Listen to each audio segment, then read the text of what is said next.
Moi, je trouverais ça et j'ai trouvé ça dans mon parcours de vie, hyper injuste et hyper douloureux de constater comme, certains ou certaines personnes de mon entourage, plutôt monogames, ont tendance à se fondre dans une nouvelle relation romantique et donc à oublier complètement l'existence des autres relations et à nier, ou en tout cas à pas prendre soin de ces relations-là.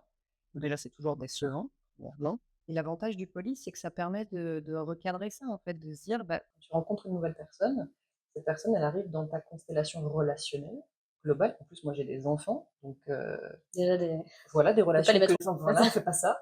Donc en fait, pourquoi est-ce que ce serait pas la même chose pour, le meilleur ami de 12 ans, non, je vois pas l'intérêt, tu et puis, c'est un peu cette chose de, tout oublier, disparaître et puis revenir, hein, quand il y a ah rupture. bah oui! Du coup, cette sensation un peu des fois que j'étais le club med, qu'on vient me voir, entre 2 relations et après on se j'ai parfois eu des angles plus amis puisqu'ils Mmh mh. commençaient à disparaître. C'est trop exigeant, ils ont le droit de faire ça, évidemment. Mais de, qui accordent une valeur morale à dire, bah, ensemble, on partage ensemble.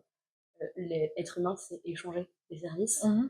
Et du coup, bah, si une personne prend tout et s'en va avec, je fais: «Bah, c'est pas communautaire». Après, maintenant je vois ça de manière, très politique. C'est super pour le capitalisme qu'on n'existe qu'à 2 et qu'on peut Mmh. déménager au bout du monde pour un travail Ouais. et être loin de ses proches, de sa famille choisie, et de pouvoir, tout plaquer parce qu'on est que 2. C'est Mmh. plus dur si, bah, en fait, on est un tissu interconnecté de plein de personnes. Tu peux pas aller, déménager là-bas pour, Mmh. l'industrie ou l'entreprise. Et du coup, il y a un peu cette réflexion-là d'individualisme qui nous dessert tous, puisque bah, c'est un peu la question de mettre tous ses œufs dans le même panier. Du coup, si on perd cette personne absolue, on n'a plus rien, alors que Et même de partie de soi. On va venir, tu vois, nier, dissoudre, appelle-le comme tu veux, ça mmh, résonnera différemment en fonction des gens, mais en fait, on vient sacrifier au moins une partie de l'individualité au nom de cette entité qu'on devrait former avec une autre personne, et non. et qui est surtout embrumé de plein d'idéal et de ça doit être comme ça, etc.